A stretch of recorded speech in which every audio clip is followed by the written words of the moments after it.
তোমার যা ভালো লাগে তাই জগৎকে দান করো, বিনিময়ে তুমিও অনেক ভালো জিনিস লাভ করবে। যা তুমি নিজে করো না বা করতে পারো না, তা অন্যকে উপদেশ দিও না। যে নিজে সতর্কতা অবলম্বন করে না, দেহরক্ষী তাকে বাঁচাতে পারে না।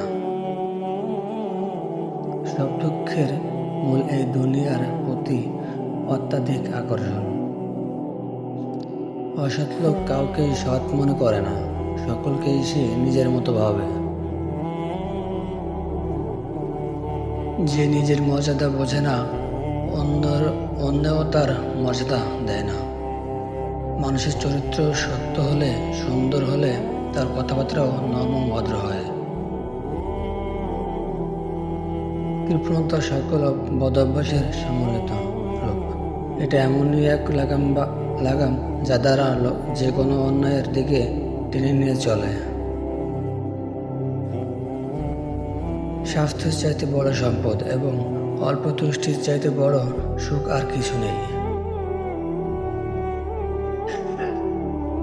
মনে রেখো, তোমার শত্রুর শত্রু তোমার বন্ধু, আর তোমার শত্রুর বন্ধু তোমার শত্রু। রাজ্যের পতন হয় দেশ হতে সুবিচার উঠে গেলে, কারণ সুবিচারের রাজ্য স্থায়ী হয়। সুবিচারের কোনো বন্ধু দরকার হয় না। হীন ব্যক্তির সম্মান করা ও সম্মানীয় ব্যক্তির অপমান করা একই প্রকার দোষ। যা সত্য নয় তা কখনো মুখে এনো না, তাহলে তোমার সত্য কথাকেও লোকে অসত্য বলে মনে করবে। বড়দের সম্মান করো, ছোটরা তোমাকে সম্মান করবে।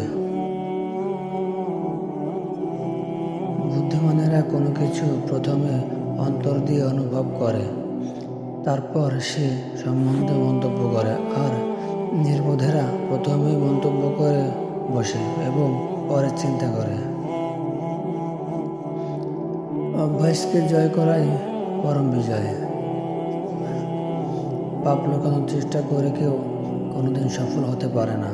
পাপের কথা স্বীকার করে যদি কেউ তা ত্যাগ করার চেষ্টা করে, তবে তার পক্ষে সফলতা লাভ করা স্বাভাবিক।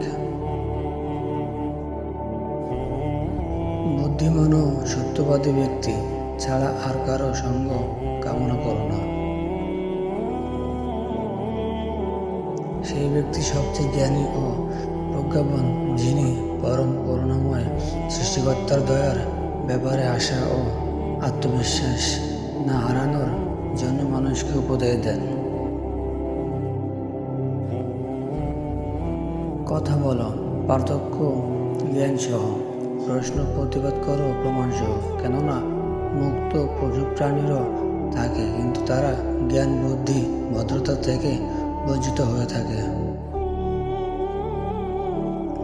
জ্ঞানের মতো সম্পদ আর নেই, অজ্ঞতার মতন দারিদ্র আর নেই।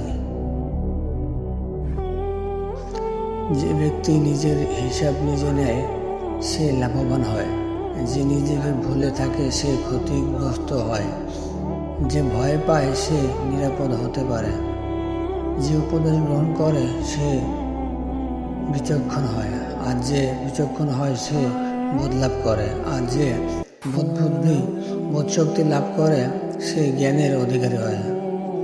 জ্ঞান ও বুদ্ধিমত্তা যত বাড়বে, বক্তব্য তত কমবে। হীনতম জ্ঞান জিহ্বায় থাকে এবং উচ্চমানের জ্ঞান কর্মের মাঝে প্রকাশ পায়। সৎ মানুষের এটাও অন্যতম গুণ যে তাদের ইচ্ছা করে মনে করাতে হয় না, তাদের কথা এমনিতেই মনে পড়ে।